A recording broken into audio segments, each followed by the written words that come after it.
Okay.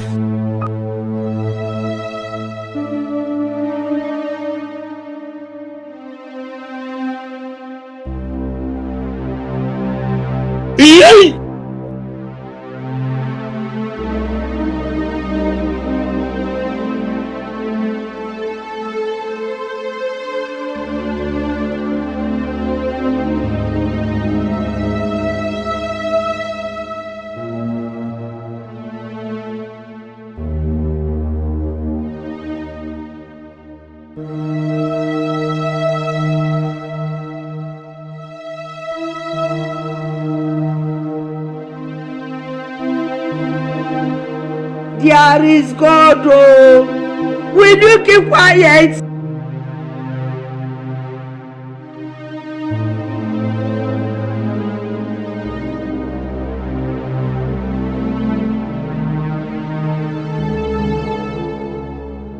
You are a failure. You are a failure. You can never make it.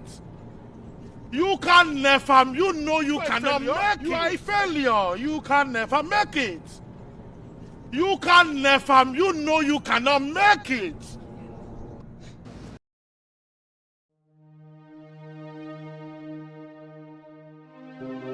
You dey use your function to play. You dey use your generation to play. You dey use your next generation to play. You are doing rubbish. You think that you are doing good. You are doing lunatic encyclopedian petriculation of Jajatica. Don't worry, just they play. Just they play. Keep playing. Just they play. They play.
Yeah!